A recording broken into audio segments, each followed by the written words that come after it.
ته دې سپک باس ته او د فحاشۍ دې باس ته وګوره په منبر دې خبره به وایي زموږ مولانا به مني وایي نور مولا غیرتي هغه دی چې تا ته قرآن او حدیث بیان کړي ځکه که موږ ورته څه وایو موږ ته په ناحقه وایي دغه ته په حقه وایي لکه نن سبا دې مولیانو د دې کرسو نم او د دې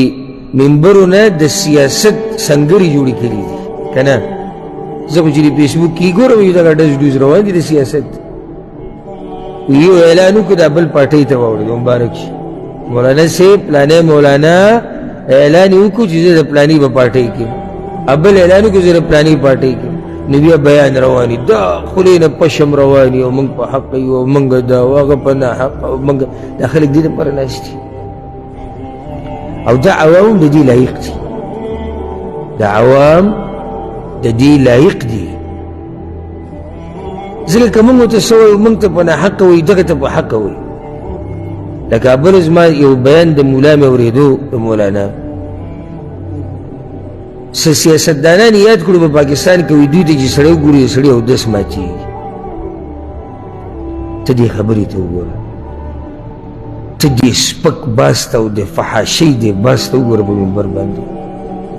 ته هلک ته ګورې ستا اودس ماتېږي دا تا کې خو لویه بیماري پرته ده او ستا په سر پټکی دی او ته ځان ته مولانا یې دا خلک هم د دې لایق په دې دي چې په دې خبره هم لاندې نه خلک زنده باد وایي که نه په دې خبره به وایي زموږ مولانا به مني وایي نور مولا دی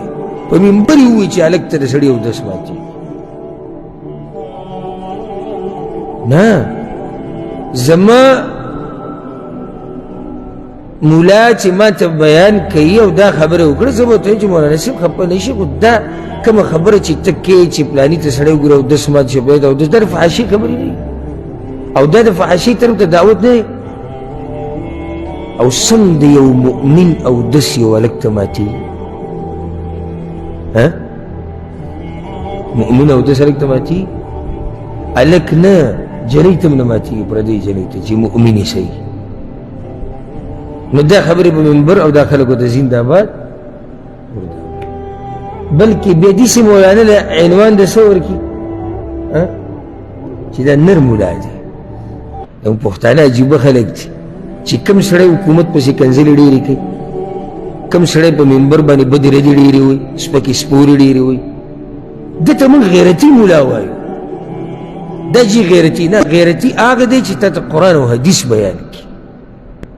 تا د غلطې لارې نه د الله په توفیق سره راوړي دا غیرتي عالم دی نو الله دې موږ په حال باندې رحم وکړي خبره مې دا کوله چې دا مولیان په خیانت کې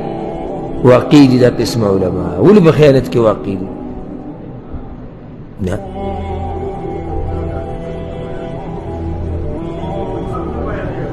نه تاسو ټول حق نه وایي او داسې ولې کومه ذمهواري چې ورته حواله شوې ده هغه پوره نه ادا کوي نه دا هم غلطه خبره چې علم ورسره نشته داسې یي چې علم ورسره یي او بی کې خیانت کوي داسې نه شي کېدی کېدی شي والله دې موږ د منافقت د صفاتو نه ساتي